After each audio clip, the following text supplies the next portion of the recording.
खबर बता दें आपको, आज बिहार और यूपी के दौरे पर है पीएम मोदी। बिहार दौरे का आज दूसरा दिन। आज काराकाट पहुंचेंगे। बिहार को 48 करोड़ 1000 करोड़ से ज्यादा की सौगात देने वाले हैं। यूपी को भी 21,000 करोड़ की सौगात देंगे पीएम। कई बड़ी परियोजना का उद्घाटन करेंगे और शिलान्यास भी करने वाले हैं। उसी को देखते हुए तैयारियां पूरी हैं। आज बेहद बड़ा दिन बिहार वासियों के लिए। विकास पर जिस तरीके से फोकस किया जा रहा है, ऐसे में कई परियोजना का शिलान्यास उद्घाटन किया जाएगा।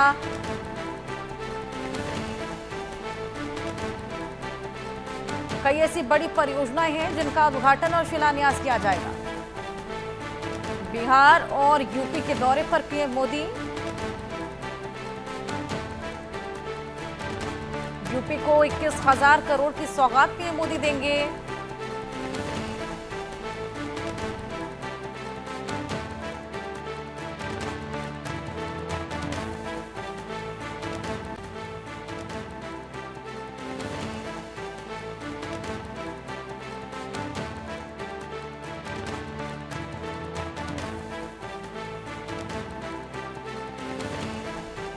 बिहार दौरे का दूसरा दिन। आज 48,000 करोड़ बिहार को मिलने वाले हैं, ये बड़ी सौगात। वहीं 21,000 करोड़ यूपी को सौगात मिलने वाली है। ये दौरा बेहद खास। बिहार दौरे का आज दूसरा दिन। आज काराकाट पहुंचेंगे। हमारे साथ मनोहर केसरी पटना से, ज़ेबा खान कानपुर से जुड़ गई हैं। उन दोनों के पास चलेंगे और जानकारियां लेंगे। सबसे पहले मनोहर, मैं आपके पास आऊंगी। क्या कुछ तैयारियां हैं? आज पटना वासियों को, बिहार वासियों को बेहद बड़ा तोहफा देने वाले हैं पीएम मोदी। देखिए, बिल्कुल अगर हम देखें तो प्रधानमंत्री नरेंद्र मोदी का आज दूसरा दिन है बिहार का। कल बड़ा भव्य रोड शो किया था और डीवीसी दफ्तर में भी गए थे। वहां पर अपने पदाधिकारियों से, पार्टी के सदस्यों के साथ एक लंबी दौर की बैठक भी हुई थी। और आज काराकाट विक्रमगंज में प्रधानमंत्री 48,500 करोड़ से ज्यादा के प्रोजेक्ट सौगात के रूप में देने जा रहे हैं। रेलवे का 3 प्रोजेक्ट है। उसके बाद ग्रीन हाईवे है जो आपका पटना से सासाराम की ओर जोड़ेगा। इसके साथ साथ राज्य सरकार के भी कई प्रोजेक्ट्स हैं। और सबसे बड़ी बात यह है कि एक थर्मल पावर प्लांट है जो 29,000 करोड़ का वो है। सबसे बड़ी बात है कि ऑपरेशन सिंदूर के बाद बिहार में आगामी विधानसभा चुनाव है, तो प्रधानमंत्री नरेंद्र मोदी पहली बार ऑपरेशन सिंदूर के बाद तो बिहार आए हुए हैं। और याद होगा कि जब पहलगाम आतंकी हमला हुआ था 22 अप्रैल के 2 दिन बाद, यहीं से उन्होंने कहा था कि हम आतंकियों के आकाओं को ऐसा सबक सिखाएंगे कि वो कल्पना से परे होगा, मिट्टी में मिला देंगे।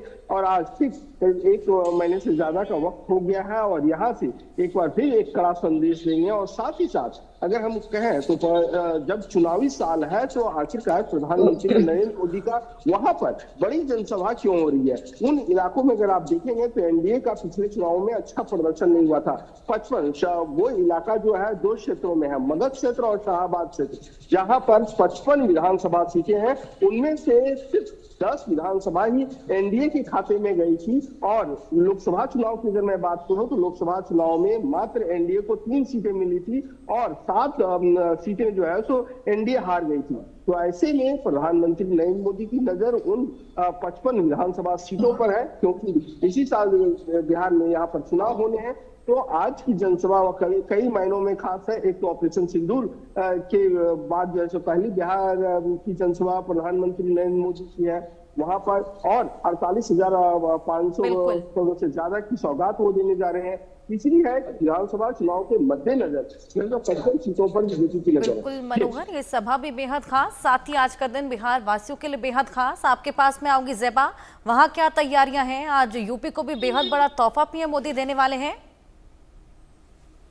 जी बिल्कुल। पहले ये 11 बड़ी परियोजनाएं थी जिनका 21,000 करोड़ बजट था। अब ये बढ़कर 17 बड़ी परियोजनाएं हो गई जिनका बजट 46,000 करोड़ यानी अरबों रुपए में आप सकते हैं कि कानपुर के लोगों को सौगात मिलेगी। आसपास के जिलों को भी जो है यहीं से जो है लोकार्पण और उद्घाटन किया जाएगा। बात करते हैं इसमें कई योजनाएं हैं, जैसे कि कानपुर में मेट्रो के अंडरग्राउंड सेक्शन का उद्घाटन है। इसके अलावा पनकी पावर थर्मल प्लांट और घाटमपुर का नवेली प्लांट भी शामिल है।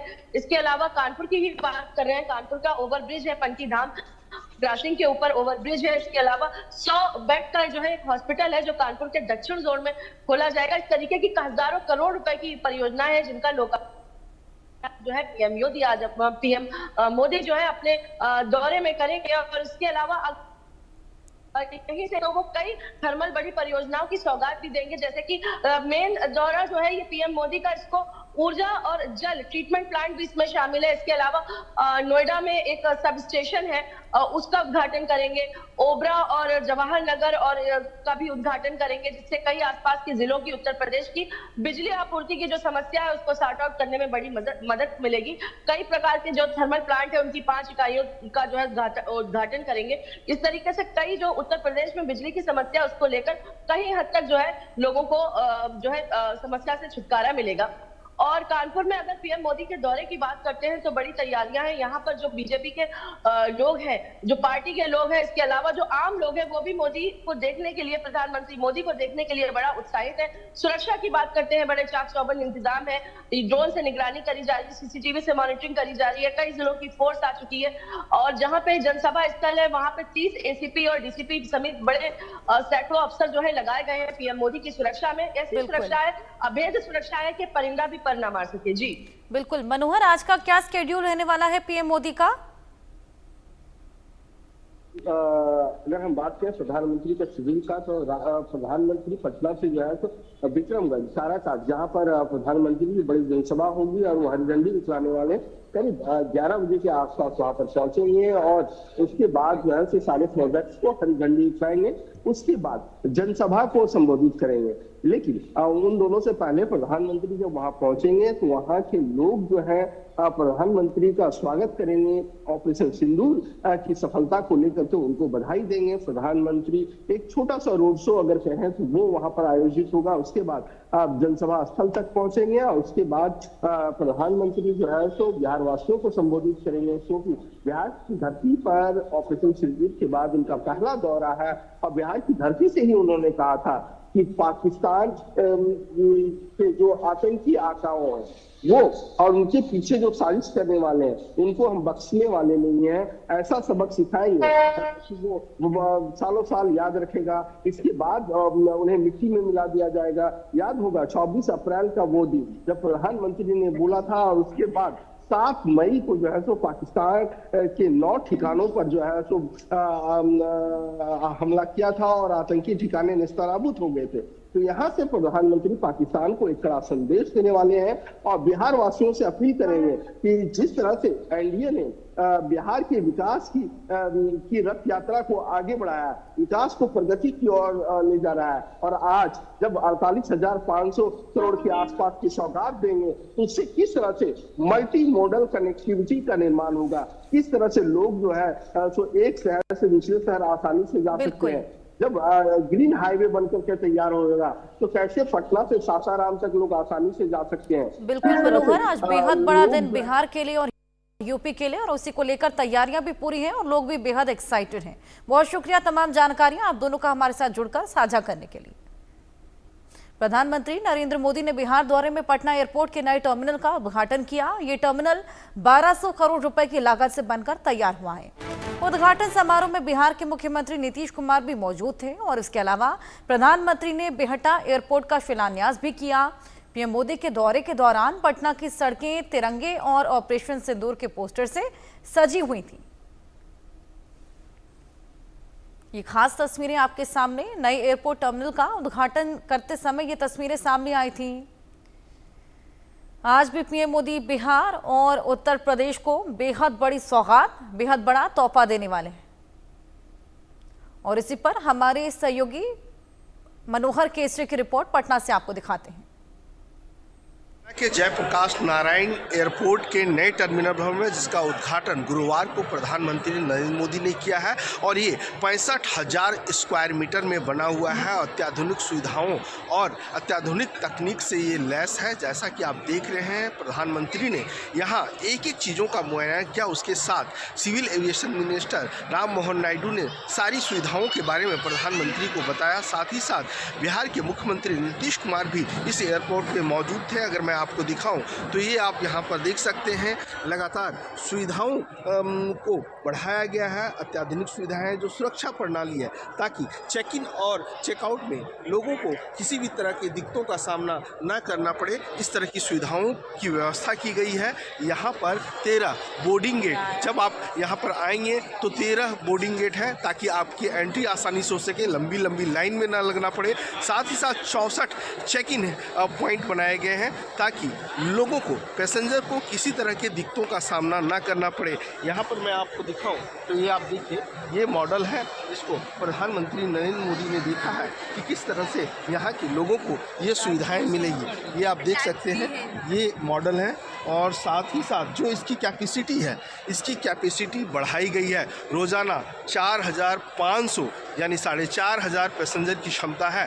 रोज़ाना इतने पैसेंजर यहाँ आएंगे तो उसको यहाँ पर आवागमन किया जा सकता है, वो उनको संभाला जा सकता है। और साथ ही साथ अगर आप देखेंगे, यहाँ पर मधुबनी पेंटिंग भी झलक देखने को मिलेगी, छठ पूजा की झलक देखने को मिलेगी, सांस्कृतिक विरासत देखने को मिलेगी कि बिहार की संस्कृति कैसी है, बिहार का विरासत कैसा है। तो इस एयरपोर्ट पर पर्यटन को भी इससे बढ़ावा मिलेगा, ज़्यादा से ज़्यादा टूरिस्ट यहाँ पर आ सकेंगे। तो इस तरह से इस अत्याधुनिक सुविधाओं से युक्त इस नए टर्मिनल भवन का उद्घाटन प्रधानमंत्री ने किया है। और कुल मिलाकर के कहा जाए, जयप्रकाश नारायण एयरपोर्ट के साथ साथ बिहटा में भी एक शिलान्यास उन्होंने किया है। तो कुल मिलाकर के एयरपोर्ट की दृष्टि से देखें तो 2600 करोड़ रुपया का प्रोजेक्ट प्रधानमंत्री ने बिहार वासियों को दिया है, ताकि लोग आसानी से सफ़र कर सके और इससे बिहार को भी आर्थिक प्रगति मिलेगी। मनोहर केसरी, इंडिया न्यूज़, पटना। पटना के नए एयरपोर्ट के टर्मिनल भवन को देखने के लिए कई लोग आए हैं, इनसे बात करेंगे। क्या नाम है और आप कहाँ से आए हैं? हम फुलवारी से हैं, मेरा नाम धीरज कुमार। लग रहा है ये एयरपोर्ट है पुरानी जैसा है, उससे बहुत अच्छा है। बहुत अच्छा है, बहुत अच्छा, 4 गुना अच्छा है। क्या अच्छा लग रहा है? यहाँ डेकोरेशन भी अच्छा है, लाइट का व्यवस्था भी अच्छा है, पार्किंग का नीचे देखिएगा तो वह भी अच्छा दम बनाया हुआ है। जो आदमी पहले जो दिक्कत है वो दिक्कत नहीं है, यात्री को नहीं होगा। तो हम यही काम किए, सब जानता हूँ। अच्छा, क्या नाम आपका? संगीता कुमारी है। आप कहाँ से आई हैं? मैं पटना से ही, यहीं बेली रोड बगल में ही हूँ, और मैं जॉब करती हूँ एग्रीकल्चर डिपार्टमेंट में। और अभी मैं सोची कि चलो थोड़ा सा घूम के आए, क्योंकि बगल में है तो कैसा हमारा जो न्यू एयरपोर्ट जो है वो कैसा दिखने, लेकिन बहुत लग रहा है कि हम लोग अभी मुंबई दिल्ली में हैं। हमारे पटना में भी अब वो बहुत ही अच्छा एयरपोर्ट, यानी अब जो हम लोग सोचते थे कि वहाँ पर, लेकिन हम लोग लग रहा है कि नहीं, बहुत अच्छी जगह पे हैं। हमारी सिटी जो है वो भी अब मुंबई दिल्ली से कम नहीं है। ये एयरपोर्ट बन जाने से बहुत ज़्यादा, बहुत अच्छा एयरपोर्ट बना है। ये काफ़ी स्पेशियल है, बहुत अच्छा डेकोरेशन भी इसका बहुत अच्छा किया गया है। गाड़ी पार्किंग की जो पहले बहुत ज़्यादा दिक्कतें होती थी, अब गाड़ी पार्किंग का भी बहुत अच्छा सुविधा दे दिया गया है, जो गाड़ी पार्किंग को लेकर के अब कोई प्रॉब्लम नहीं होगी। इसके अलावा जगह जगह मैं देख रहा हूँ यहाँ की जो संस्कृति है, विरासत, उसकी झलक, मधुबन पेंटिंग हो, मधुबनी पेंटिंग की बात हो, जो ये सब क्या है ना, जो हमारा विलुप्त होते जा रहा है, जो यहाँ आने के बाद वो कहते हैं ना फीलिंग, फिर से वो हमारी संस्कृति का जगने लगता है। बहुत अच्छा पेंटिंग्स वगैरह, और होना भी चाहिए। ये सब जगह ऐसा है जहाँ की बहुत सारी पब्लिक आते हैं, तो क्योंकि मैं दिखाना चाहता हूँ अपने दर्शकों को, ये आप देखिए, पूरा छठ पूजा में जिस तरह से हम अर्घ देते हैं, उपासना करते हैं, घाट के पास आते हैं, इन सब का यहाँ पर वर्णन किया गया है पेंटिंग के जरिए। ये आप यहाँ देख सकते हैं, तो आपको एक फील होगा कि हम बिहार की धरती पे हैं। छठ मैया का जहाँ से शुरुआत हुई थी, वहाँ से हम लोगों से एक बार फिर बात करेंगे। तो यहाँ छठ माता का भी वर्णन किया